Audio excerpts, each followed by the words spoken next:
تو مال کا زیادہ ہونا یا اولاد کی کثرت ہونا یہ کوئی قابل فخر بات نہیں ہے۔ فخر تو ایمان پر ہے، فخر تو عمل صالح پر ہونا چاہیے۔ انسان اللہ اور اس کے رسول کی اطاعت کر، قابل فخر یہ چیز ہے۔ مال کا یا اولاد کا زیادہ ہونا یہ کامیابی کی دلیل نہیں ہے۔ ایمان سلامت لے کر اور اللہ کی اطاعت اور فرما برداری لے کر اس دنیا سے رخصت ہونا یہ اصل میں کامیابی کی دلیل ہے۔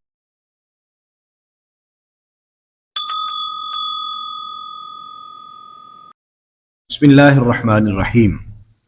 سورہ توبہ پڑھ رہے ہیں، 10واں پارہ ہے اور 7واں رکوع ہے سورہ توبہ کا، 55 نمبر آیہ مبارکہ ہے۔ اعوذ باللہ من الشیطان الرجیم، بسم اللہ الرحمن الرحیم۔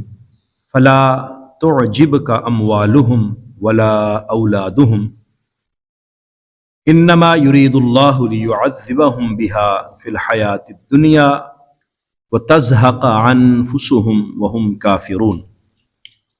منافقین کا ذکر ہو رہا ہے ان آیات میں۔ نبی کریم صلی اللہ علیہ وسلم کو کیسے انہوں نے پریشان کیا اور اپنے آپ کو دھوکے میں ڈالے رکھا اور سمجھتے رہے کہ ہم شاید دنیا کے مفادات بھی حاصل کر لیں گے اور ان کو بھی راضی کر لیں گے۔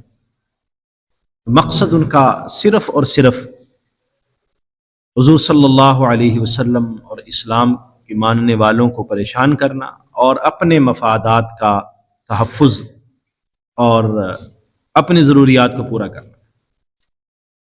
جب بھی کوئی موقع ملتا تو یہ پریشان کرنے کا کوئی موقع ضائع نہیں جانے دیتے، قسمیں کھا کے کہتے کہ ہم تو آپ لوگوں کے ساتھ ہیں، لیکن اندر کھاتے کافروں کے ساتھ بھی مل جاتے، جاسوسی بھی کرتے، غلط بیانی بھی کرتے۔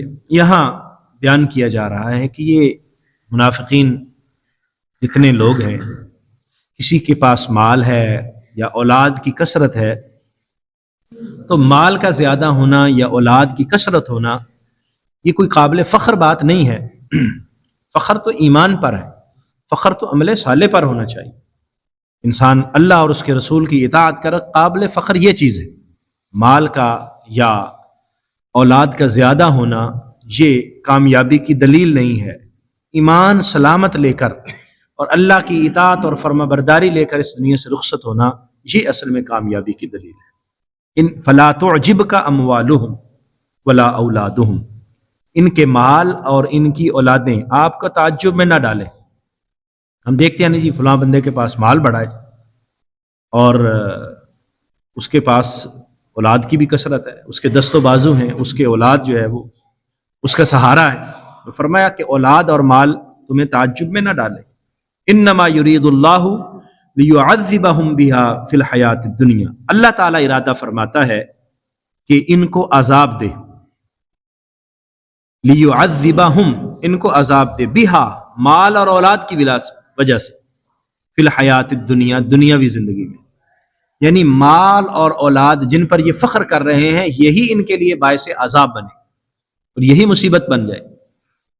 وَتَزْهَقَ أَنفُسُهُمْ، اور ان کی جانیں اس حال میں نکلیں گی، وَهُمْ کافرون، کہ یہ کفر کر رہے ہیں، یعنی کفر کی حالت میں ان کی موت آئے گی اور کفر کی حالت میں ان کی روح نکالی جائے گی۔ تو پھر اولاد اور مال کا پھر کیا فائدہ ہوا جب انسان اس دنیا سے بے ایمان رخصت ہوا؟ تو وہی مال اور اولاد جس پر دنیا میں فخر کرتا رہا وہ ان کے لیے باعث عذاب اور باعث مصیبت بن جائے گا۔ اس لیے فرمایا ان پر فخر نہ کریں۔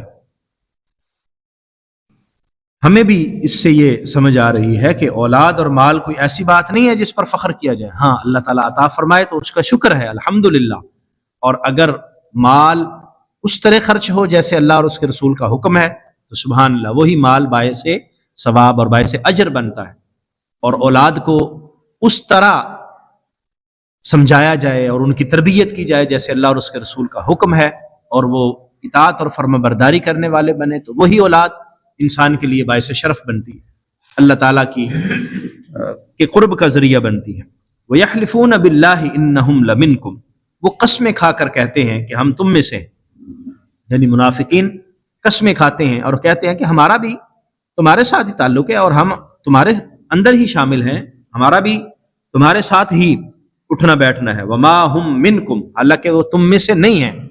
ولکنہم قوم یفرقون، لیکن وہ ایسے لوگ ہیں کہ جو علیحدہ علیحدہ ہو چکے، ڈرتے بھی ہیں، خوف زدہ بھی ہیں، اندر سے ان کے خوف ہے، اندر سے ڈر ہے، لیکن قسم کھا کے یہ کہتے ہیں کہ ہمارا تمہارے ساتھ ہی تعلق ہے، ہم تم میں سے ہی ہیں. لیکن اللہ نے فرمایا نہیں، وہ ایمان والوں میں سے نہیں ہے. اس کا مطلب ہے ظاہری کلمہ پڑھ لینا، ظاہری طور پر مسلمانوں جیسی شکل و صورت بنا لینا، یہ ایمان کی دلیل نہیں ہے. ایمان کا تعلق ہے دل کے ساتھ، اقرار باللسان و تصدیق بالقلب، زبان سے اقرار بھی ہو اور دل کی تصدیق بھی ہو. لو یجدون ملجأ او مغارات او مدخلا لولوا الیہ، اور اگر ان کو کوئی پناہ گاہ مل جائے، یعنی جب نبی کریم صلی اللہ علیہ وسلم مدینہ شریف میں گئے نا، ہجرت کر کے تشریف لے گئے، تو وہاں بڑے بڑے لوگ جو اوس اور خزرج کے لوگ تھے وہ حضور کے حلقہ غلامی میں شامل ہو گئے، حضور کے غلام بن گئے، مسلمان ہو گئے. اب ان کو پریشانی تھی، کیا کریں؟ یہ بھی مجبوراً پھر کلمہ پڑھ لیتے ہیں، اندر سے مسلمان نہیں ہیں. اللہ تعالیٰ ارشاد فرما رہا کہ کہتے تو یہ ہیں کہ ہم بھی مسلمان ہیں، ہم بھی تمہارے اندر ہی ہیں، لیکن اگر ان کو کوئی جائے پناہ مل گئی، ان کو کوئی کسی جگہ پر کھسکنے کا موقع مل جائے تو یہ بھاگ جائیں گے. ان کو کوئی جگہ نہیں مل رہی کہ جائیں تو جائیں کہاں. لو یجدون ملجان، اگر ان کو کوئی پناہ گاہ مل جائے، او مغارات، یا کوئی غار مل جائے، او مدخلا، یا گھس بیٹھنے کی کوئی جگہ مل جائے، کہیں پر کوئی ٹھکانہ مل جائے، لولوا الیہ وہم یجمحون، تو وہ اس کی طرف پھر جائیں گے سرکشی کرتے ہوئے اور مسلمانوں کے ساتھ بغاوت کرتے ہوئے ادھر نکل جائیں گے. ومنہم من یلمزک فی الصدقات، اور ان میں سے ایسے بھی ہیں، یعنی منافقین میں ایسے لوگ بھی ہیں کہ جو صدقات کے بارے میں آپ کو الزام دیتے ہیں. نبی کریم صلی اللہ علیہ وسلم کے پاس جب مال آتا تھا تو حضور کو اللہ تعالیٰ نے اختیار عطا فرمایا تھا، حضور اپنی مرضی کے مطابق جس کو جتنا دینا ہوتا تقسیم فرماتے اور لوگوں کی ضروریات کو دیکھتے، جس کو زیادہ ضرورت ہوتی اس کو دیتے. بعض اوقات کسی کو اسلام کی طرف مائل کرنا مقصود ہوتا، اس کو زیادہ دے دیتے. تو مقصد حضور صلی اللہ علیہ وسلم کا یہ تھا کہ لوگ اسلام کی طرف مائل ہوں، دوسرا جو زیادہ محتاج ہیں ان کی ضرورت پوری ہو. یہ اعتراض کرتے کہ دیکھیں جی ان کو تو زیادہ دیا جا رہا ہے، ان کو زیادہ دیا جا رہا ہے. ایک منافق کافر کے بارے میں حدیث مبارکہ میں بھی آ رہا ہے، نبی کریم صلی اللہ علیہ وسلم مال تقسیم فرما رہے تھے، کسی کو کتنا دیا، کسی کو کتنا دیا. تو ایک کھڑا ہو گیا منافق، اٹھ کے کہنے لگا یا محمد وے دل، اے محمد انصاف سے کام لے. نبی کریم صلی اللہ علیہ وسلم بہت ناراض ہوئے. حضور نے فرمایا اگر میں انصاف نہیں کروں گا تو انصاف کون کرے گا؟ جو سراپا انصاف بن کے آئے، جو لوگوں کو انصاف سکھانے کے لیے تشریف لائے، حضور نے فرمایا میں انصاف نہیں کروں گا تو کون کرے گا؟ پھر وہ حضور صلی اللہ علیہ وسلم کو باتیں کرتا ہوا پیچھے نکل گیا. حضور نے فرمایا کہ ایسے لوگ ہیں کہ جو قرآن پڑھتے ہیں لیکن قرآن ان کے حلق سے نیچے نہیں جاتا. یہ وہ لوگ ہیں کہ جو دین سے ایسے نکلے ہوئے ہیں جیسے تیر جو ہے وہ شکار سے نکل جاتا ہے، یعنی ظاہری طور پر کلمہ بھی پڑا ہوا ہے لیکن نبی کریم صلی اللہ علیہ وسلم کے بارے میں غلط خیالات بھی ہیں، اعتراضات بھی کرتے ہیں. تو فرمایا بعض لوگ ایسے ہیں یلمزک فی الصدقات، صدقات کے بارے میں آپ کو الزام دیتے ہیں. فإن اعطوا منها رضوا، اگر ان کو دیا جائے تو راضی ہو جاتے ہیں. وإن لم يؤتوا منها اذا هم يسخطون، اور اگر ان کو عطا نہ کیا جائے تو ناراض ہو جاتے ہیں. یعنی مال ملے تو راضی ہیں، مال نہ ملے تو ناراض ہیں. تو یہ تو غلامی نہ ہوئی، غلامی تو یہ ہوئی کہ جیسے حضور فرمائے ہم اس پر راضی، بلکہ سارے کے سارا مال لا کر بھی حضور کے قدموں میں چھوڑ دیا اور کہا کہ گھر میں اللہ اور اس کا رسول چھوڑ کے آیا. ایمان تو یہ ہے. حضور صلی اللہ علیہ وسلم فرمائیں تو اٹھ کھڑے ہوں، حضور آپ کے لیے جان و مال بھی حاضر ہے، آپ فرمائیں تو سمندر میں چھلانگ لگا دیں اور پوچھیں گے بھی نہیں کہ آپ نے کیوں کہا. غلامی تو یہ ہے. تو منافقین کا جو طرز عمل تھا یہ یہاں پر اس کی مذمت بیان کی جا رہی ہے کہ مال کی ان کو طلب ہے، لالچ ہے، مل جائے تو خوش ہیں، نہیں ملے تو ناراض ہیں. وَلَوْ أَنَّهُمْ رَضُوا مَا آتَاهُمُ اللَّهُ وَرَسُولُهُ، اور اگر وہ راضی ہو جاتے، خوش ہو جاتے اس پر جو اللہ اور اس کے رسول نے ان کو دیا، ما آتاہم اللہ ورسول، اللہ اور اس کے رسول نے جو ان کو عطا کیا، اگر اس پر راضی ہو جاتے، وقالو، اور کہتے، حسبنا اللہ، اللہ ہمیں کافی ہے، ہمیں بہت ہے، کوئی زیادہ ضرورت نہیں، جیسے آپ راضی، جیسے آپ فرمائیں، اگر یہ کہتے سیؤتین اللہ من فضلہ ورسولہ، تو اللہ اپنے فضل سے ان کو عطا فرماتا اور رسول اللہ صلی اللہ علیہ وسلم بھی عطا فرماتا، اللہ بھی عطا فرماتا، رسول بھی عطا فرماتا۔ تو یہ ان کو ایسی اللہ کی طرف سے نعمتیں ملتی کہ پریشانی کی ضرورت نہیں تھی، لیکن وہ اس پر راضی ہوتے جو اللہ اور اس کے رسول عطا فرما رہے ہیں۔ انا الی اللہ راغبون، بے شک ہم اللہ ہی کی طرف رغبت رکھنے والے ہیں اور اللہ ہی کی طرف لوٹنے والے ہیں۔ اگر ان کا یہ طرز عمل ہوتا اور یہ بیان ہوتا تو ان کے لیے فائدہ بخش ہوتا اور ان کو اس کا نفع ملتا۔ اس آیہ مبارکہ سے ہمیں یہ بھی سبق ملتا ہے کہ اللہ جل مجدہ نے اپنے پیارے نبی صلی اللہ علیہ وسلم کو بھی عطا فرمانے کا اختیار عطا فرمایا۔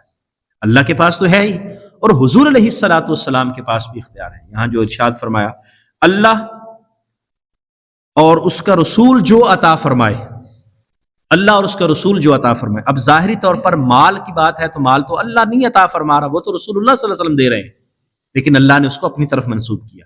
اس کا مطلب ہے کہ حضور کا دینا ایسا ہی ہے جیسے اللہ عطا فرما رہا ہے۔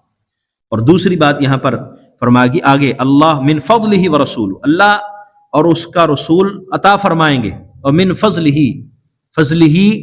یعنی ایک فضل کا ذکر کیا ہے۔ اللہ کا فضل جو ہے، اللہ کریم نے اپنے فضل کی تقسیم نبی کریم صلی اللہ علیہ وسلم کے ہاتھ پہ رکھی ہے، اور حضور علیہ الصلوۃ والسلام کے ذریعے فضل اور رحمت تقسیم ہو رہی ہے۔